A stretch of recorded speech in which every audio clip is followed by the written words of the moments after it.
The fluorescent lights of the emergency room hummed a relentless, indifferent tune, a soundtrack to the controlled chaos that was Naomi's life. At 22, she moved with a weary grace that belied her years, her dark green scrubs a second skin. She was good at her job, quick, compassionate, and precise, but the constant pressure was a physical weight, made heavier by the acidic presence of Dr. Alistair Finch. He was a senior attending physician with a reputation that curdled the air, a man who wielded his authority like a scalpel, not for healing, but for inflicting small, deep wounds on those he deemed beneath him. Tonight, the ER was a symphony of beeps, hurried footsteps, and pained groans. A multi-car pileup had flooded the bays, and Naomi was trying to stabilize a patient's blood pressure while simultaneously fielding questions from a frantic family member. She felt Finch's shadow fall over her before she saw him. "Nurse," his voice was a low growl, laced with impatience. "Did you not hear me? I asked for the atropine 5 minutes ago. Are you deaf as well as incompetent?" Naomi didn't look up, her focus locked on the monitor. "It's on your tray, doctor. I placed it there myself." A tense silence followed, broken only by the rhythmic beep of the cardiac monitor. She felt a sharp, searing pain at her scalp. Her head was yanked back, forcing her to look up from her patient. Finch had a fistful of her tightly coiled hair, his knuckles white, his face a mask of crimson fury. "When I speak to you," he hissed, his breath sour with coffee, "you look at me." Gasps rippled through the nearby staff. No one moved. Fear of Finch was a paralytic, a venom that had long since infected the department. Tears of humiliation and pain pricked Naomi's eyes, but she refused to let them fall. She met his cold, blue gaze with a silent fire of her own. It was in that frozen, terrible moment that the automatic doors slid open with a soft whoosh. The ambient chaos of the ER seemed to dim, the sound sucked into a vacuum created by the men who entered. They were dressed in immaculate dark suits that seemed to absorb the harsh lighting, moving with a fluid, predatory calm that was utterly alien to the hospital's frantic energy. At their center was a man whose stillness was more commanding than any shout.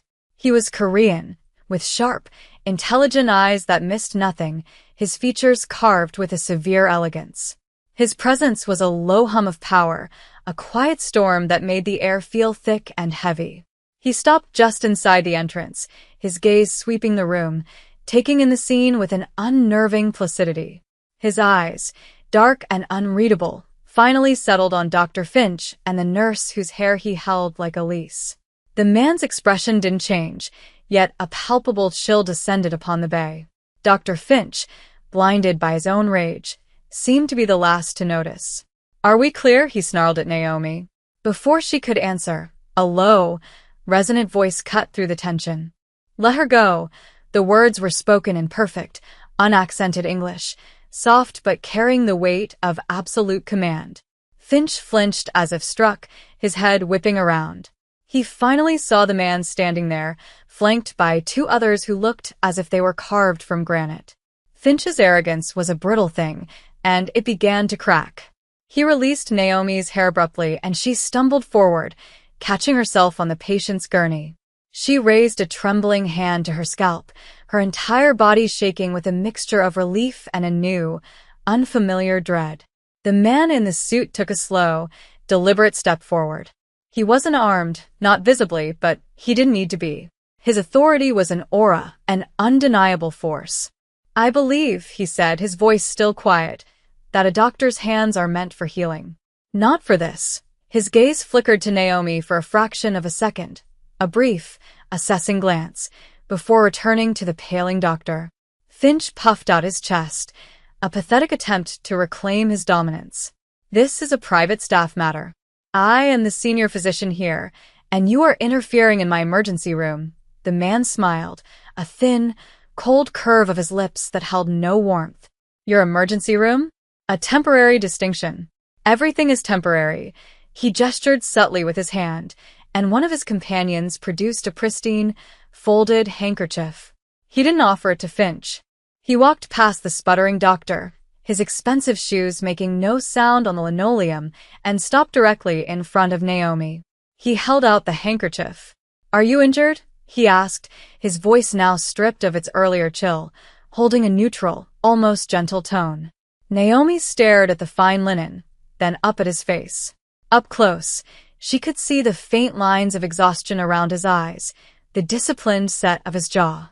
He was waiting, his dark eyes patient. She shook her head, unable to find her voice. "No," she finally whispered, the word barely audible. He nodded once, his gaze lingering on her for a moment longer than was necessary, an unnerving intensity in his look. Then he turned back to Dr. Finch, who was now sweating profusely. "My associate requires medical attention," the man said, his tone shifting back to ice. "A minor laceration. But we require a different doctor. Someone with better control." He looked past Finch, his eyes scanning the other petrified physicians. "You," he said, pointing to a young resident. "You will attend to him." The resident scurried forward, eager to obey. The powerful man then looked back at Finch, his cold smile returning. "As for you," he said softly, "we will have a conversation later. About professional conduct. And consequences." He then turned his full attention back to Naomi. "Your shift is over. Come." It wasn't a question or a command, but a statement of fact, an opening of a door she never knew existed. Shaking, overwhelmed, and inexplicably feeling a flicker of safety for the first time in years, she looked from the monster who had tormented her to the stranger who had silenced him. She gave a small, almost imperceptible nod. Without a backward glance at the ruins of her career in that hospital, she followed him out of the emergency room and into the cool, dark night. The world she left behind was loud and bright. The one she entered was quiet, shadowed, and defined by the silent, imposing man walking just ahead of her. His name, she would learn, was Jin-Woo Kwon. And he was not a savior. He was something far more complex and far more dangerous. The sleek black car that waited at the curb was an island of silence in the city's nocturnal hum. The door was open for her, and she slid onto the cool leather, the scent of which was rich and clean. Jin-Woo got in beside her, the space suddenly feeling both vast and intensely intimate. The driver pulled away from the curb with impossible smoothness, the hospital shrinking in the rearview mirror until it was just another cluster of lights. Naomi stared out the window, her reflection a pale, wide-eyed ghost against the passing cityscape. Her scalp still throbbed, a dull ache that was a constant reminder of the humiliation. "He will not bother you again," Jin-Woo said, his voice breaking the silence. It wasn't a promise of comfort, it was a declaration of fact. Naomi turned to look at him. In the dim glow of the dashboard lights, his profile was sharp, severe. "Who are you?" she asked, her voice steadier than she expected. He considered her for a moment, his head tilted slightly. "I am a man who dislikes bullies." It was an evasion, but a telling one. "What do you want from me?" she pressed, a thread of her old defiance returning. She had survived Finch's tyranny. She would not simply trade one cage for another, no matter how gilded. "For now," he replied, his gaze unwavering. "I want to ensure you are safe. The world is full of men like Dr. Finch. Power in their hands becomes a weapon against those who have none. I am offering you a sanctuary, a place to breathe." The car wound its way through the city, climbing into the hills where the buildings gave way to sprawling, private estates hidden behind high walls. It stopped before a set of imposing iron gates, which swung open without a sound. They drove up a long, winding driveway to a house that was less a home and more a modernist fortress of glass, steel, and stone, overlooking the glittering expanse of the city below. Inside, the space was vast and minimalist, furnished with an impeccable, impersonal taste. A middle-aged woman with a kind face and silver-streaked hair met them at the door. "Mrs. Park will show you to your room," Jin-Woo said to Naomi. "Rest. We will speak in the morning." He didn't wait for a reply, simply turned and disappeared down a long hallway, leaving Naomi standing in the echoing silence of the grand foyer. The room she was given was larger than her entire apartment, with a wall of glass that offered a breathtaking panoramic view of the city lights. There were clean clothes laid out on the bed, and a bathroom stocked with everything she could possibly need. It was a place of impossible luxury, but it felt sterile, empty. That night, sleep offered no escape. She dreamt of Finch's face, his sneering lips, the sickening pull at her roots. She woke with a gasp, her heart pounding, the sheets tangled around her legs. She sat up, breathing heavily, and saw a figure standing in the shadows by the door. Her breath caught in her throat, but then the figure stepped into the sliver of moonlight filtering through the window. It was Jin-woo. He was holding a glass of water. "A nightmare," he stated quietly. He walked over and placed the glass on the bedside table, his movements deliberate and unthreatening. "I heard you cry out." He made no move to get closer, respecting the boundary of the bed, the invisible line of her fear. "He can't reach you here," Jin-woo said, his voice a low murmur in the quiet room.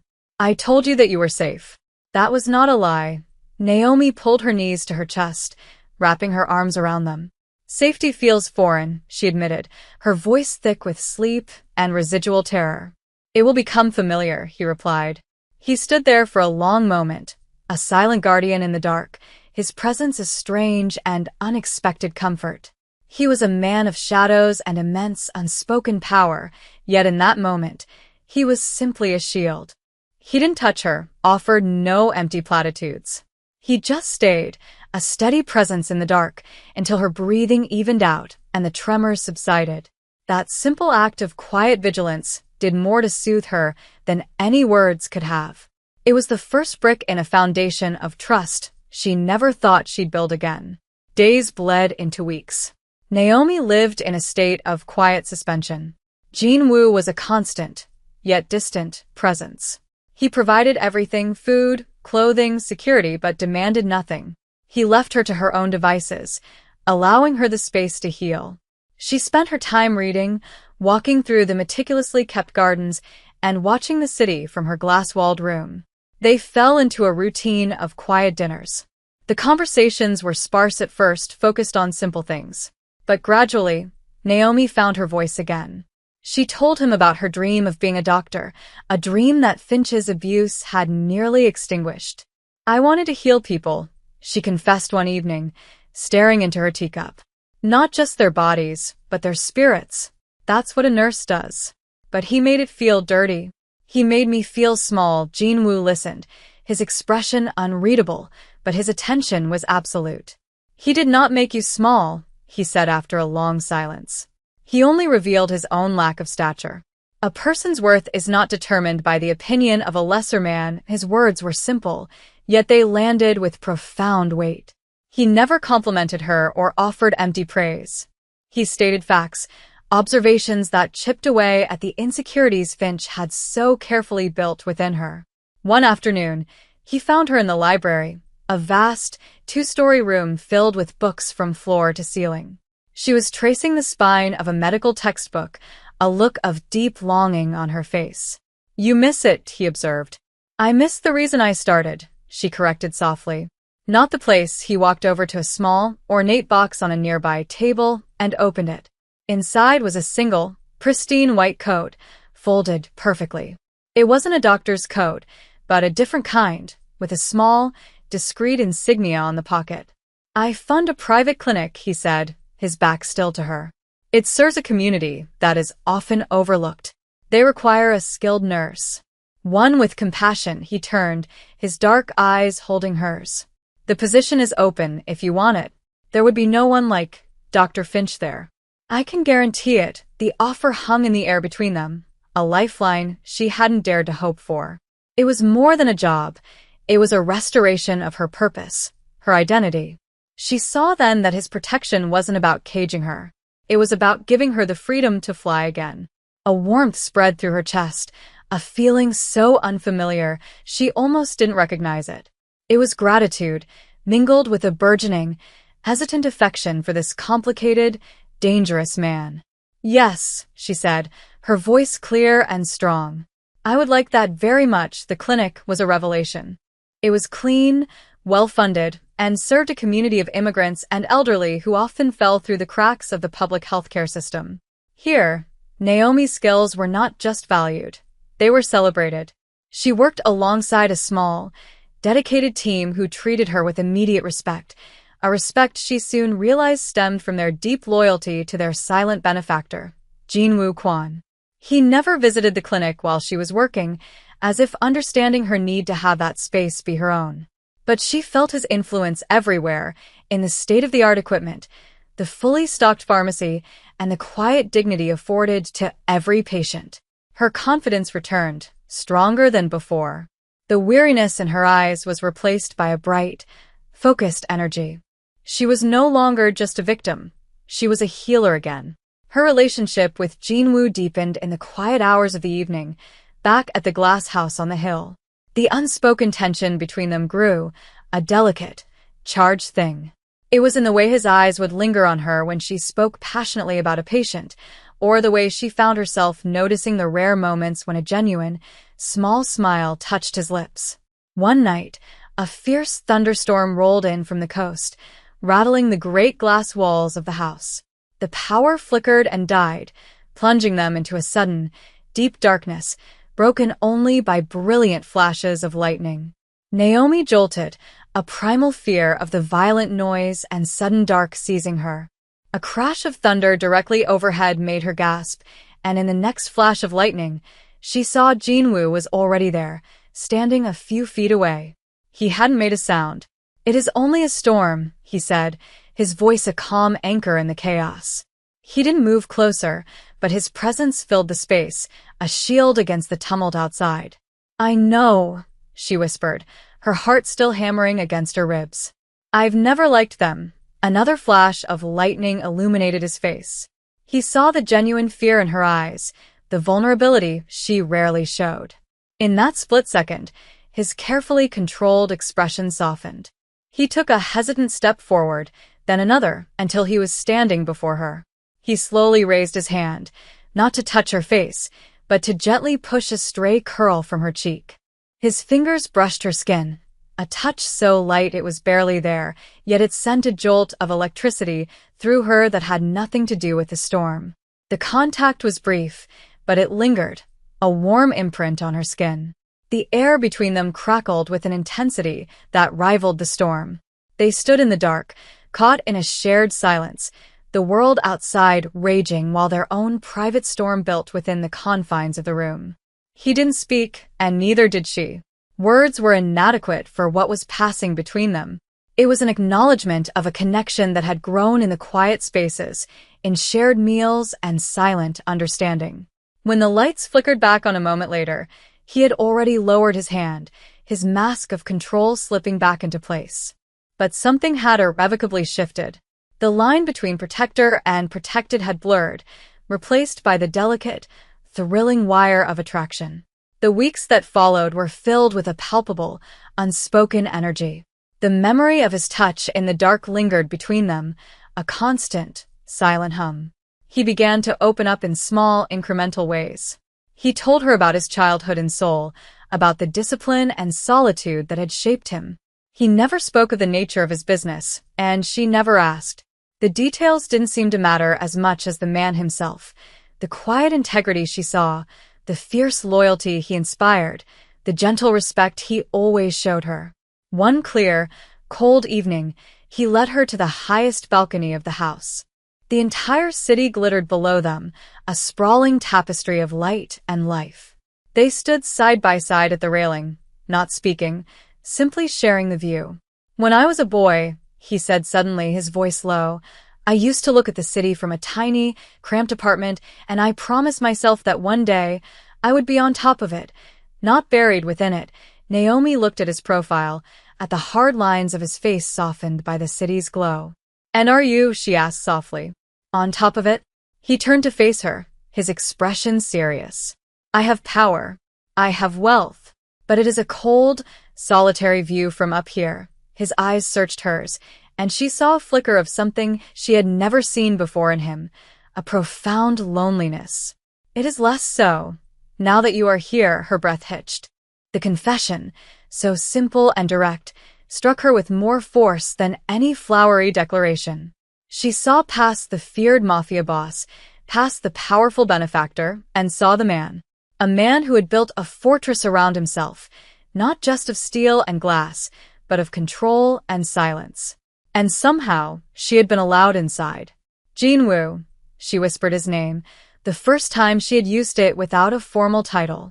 He moved closer, the space between them shrinking until she could feel the warmth radiating from his body. He raised a hand, cupping her jaw, his thumb stroking her cheek with an aching tenderness. His gaze dropped to her lips, a clear, unspoken question in his eyes. He was waiting, giving her the choice, the power. In his world, so much was taken without asking. But with her, he asked for everything. Naomi gave him her answer by leaning into his touch, her eyes fluttering shut. That was all the permission he needed. He closed the remaining distance, and his lips met hers. The kiss was not demanding or passionate in a fiery way. It was soft, searching, and deeply reverent.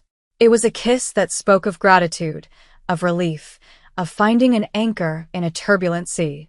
It was the taste of safety, the feel of trust, and the promise of a shared future. It was an emotional breakthrough, a sealing of the unspoken bond that had grown between them. When he finally pulled back, he rested his forehead against hers, their breaths mingling in the cool night air. "Naomi," he murmured, his voice thick with emotion. In that single word, she heard everything. The end of his solitude, and the beginning of their shared life. The kiss changed everything. The quiet tension was replaced by a soft, easy intimacy. They held hands while walking in the gardens. He would place a gentle hand on the small of her back as they entered a room. Small, possessive gestures that were not about ownership, but about connection and pride. He seemed to take a quiet pleasure in these simple acts of affection, as if they were a language he was only just learning to speak. One evening, he took her not to a fancy restaurant, but to a small, unassuming noodle shop tucked away in the city's Koreatown. The elderly woman who ran it greeted him with a warm, familial embrace, chiding him in rapid Korean for not visiting sooner. He introduced Naomi simply as someone very important to me. They sat in a small booth, and he ordered for them, telling her stories about coming there as a young man when he had nothing. It was the most vulnerable he had ever been, sharing a piece of his past, of the man he was before he became Jinwoo Kwon. After dinner, he drove them to a nondescript office building downtown. "There is one last thing you need to see," he said, his tone serious. He led her to an empty office on a high floor. The only thing inside was a chair and a large screen on the wall. He pressed a button, and the screen flickered to life, showing a live feed of a desolate, run-down apartment. In it, Dr. Alistair Finch was sitting on a stained mattress, his face gaunt, his eyes hollow. He was surrounded by squalor. "He is not dead," Jinwoo said, his voice cold and flat. "Death would have been a mercy, and he deserves none. I took everything from him. His license, his reputation, his money. Every friend he had, every connection, all gone. He cannot practice medicine. He cannot harm anyone ever again. He will live out his days in obscurity and misery, remembering exactly what he lost and why." Naomi watched the screen, not with pity for Finch, but with a sense of finality. It wasn't about revenge. It was about justice. It was about ensuring the world was safer. She turned to Jinwoo, seeing the cold ruthlessness he was capable of, and she was not afraid. She understood that this power, this darkness in him, was the very thing he used to protect what he cared about. She reached out and took his hand, lacing her fingers with his. "Thank you," she said softly. He looked down at their joined hands, a flicker of surprise in his eyes, as if he had expected her to recoil. "You are not scared of what I am?" he asked, his voice barely a whisper. "I am not scared of you," she replied firmly, meeting his gaze. "I know who you are." In that moment, their bond solidified into something unbreakable. It was a partnership forged not just in affection, but in a mutual understanding of the world's darkness and the light they could create together within it. They were equals, each with their own strength. He had his power, and she had her compassion. Together, they were whole. A few months later, on a quiet Sunday afternoon, they were sitting in the library, a comfortable silence between them as she read a medical journal, and he reviewed some documents. He put his papers down and watched her for a long time, his expression uncharacteristically soft. "Naomi," he said, and she looked up. He got up from his chair and came to kneel before her, taking her free hand in both of his. Her heart began to beat a little faster. "I have spent my life building an empire of solitude," he began, his voice low and steady. "It was safe. It was controlled. And it was empty. You have filled the silence. You have brought warmth to the cold spaces. I do not want to be your protector anymore," he paused, taking a breath. "I want to be your partner, your husband." He reached into his pocket and pulled out a small velvet box. He opened it to reveal a simple, elegant diamond ring, its brilliance a stark contrast to his dark, dangerous world. It shone like a captured star. "This is not a chain," he said, his eyes pleading with her to understand. "It is a promise of equality, of a shared future, a promise that you will never be alone, and that I will spend the rest of my life being worthy of your light. Will you marry me, Naomi?" Tears welled in her eyes, tears of joy and profound, overwhelming love. She saw her entire future in his dark, devoted eyes. A future of safety, purpose, and a love that was deeper and more real than anything she had ever imagined.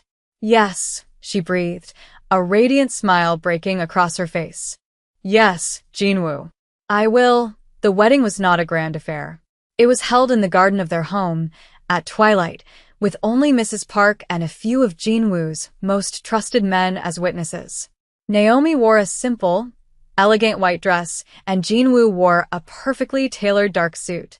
They exchanged vows they had written themselves, promises of unwavering support, mutual respect, and a lifetime of shared sunrises.